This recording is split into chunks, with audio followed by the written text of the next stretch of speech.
Welcome to Tokyosaurus. So what's up in Japan? So we've got some big Pokemon reveals today for the upcoming Pokemon Sword and Shield games that are coming out later this year on November 15th, 2019. They showed us the two new legendary Pokemon representing Sword and Shield, more of the regions that are going to be in the game, as well as some other new Pokemon that we'll go through in just a bit.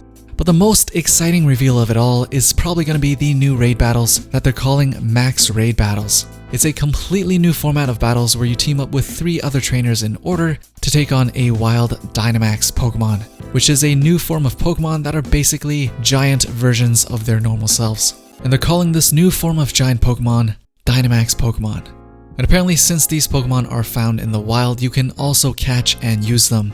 So first, let's go through how Dynamax Pokemon work, and then onto how the 4-player co-op raid battles with the Dynamax Pokemon work.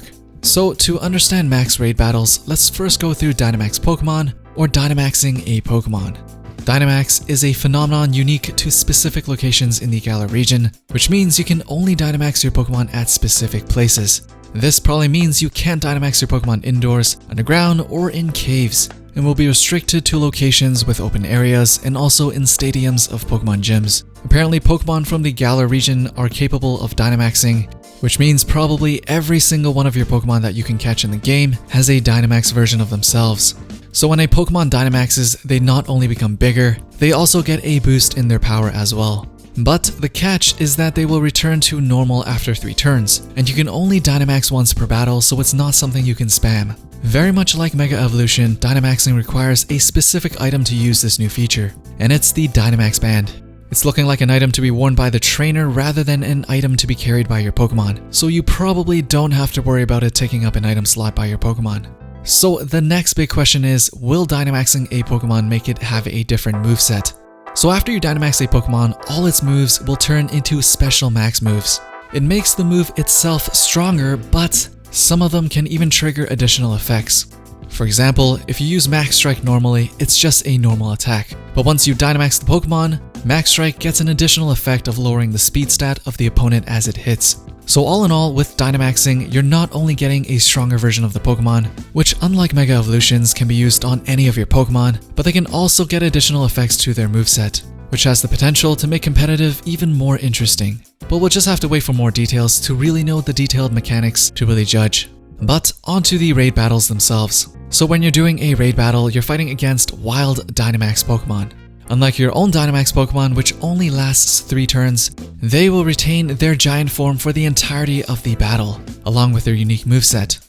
Which is why you can have 3 other allies fighting alongside you for these max raid battles. Only 1 member out of the 4 people total can Dynamax a Pokemon during the fight, so teamwork is going to be key. The wild Dynamax Pokemon will also vary depending on where you are in the wild area, and is also affected by what the weather is like. So there's going to be a wide variety of Dynamax Pokemon that you can encounter in the wild. You can join up with players nearby via local multiplayer or via the internet, which means we'll probably get some sort of matchmaking built into these raid battles. So you don't always have to worry about finding real people to play with. And if you don't have any internet, or if there aren't enough real players, say you only want to play local with 1 other friend, support AI trainers will automatically be added to the party. So basically you don't have to worry about anything, there will always be 4 players in your party, no matter what kind of multiplayer you're going for. And during these raid battles, you can also try to catch the Dynamax Pokemon, which is probably going to be the only way to obtain these giant versions. But the real question is, if there are 4 people playing and only 1 Dynamax Pokemon to catch at a time, who gets to keep the Pokemon? Or does the Dynamax Pokemon multiply into 4 and everyone gets a copy? We don't know that yet, but hopefully we will find out soon. Dynamax is going to be a core part of the new combat system, as we're seeing it featured in Pokemon Gym battles, wild Pokemon battles, and the new Raid Max battles. So be prepared to see giant Pokemon a lot for the next little while. But aside from that, we finally got the reveal on the 2 new legendary Pokemon, Zacian and Zamazenta. One good boy has a shield for his face, and the other good boy has a sword in his mouth. Both have a similar color scheme in blue, red, and yellow, but Zamazenta is a bit darker overall. They also revealed 5 new Pokemon in Gossifleur that evolves into Eldegoss, Wooloo as the sheep Pokemon, Corviknight, and Dreadnought.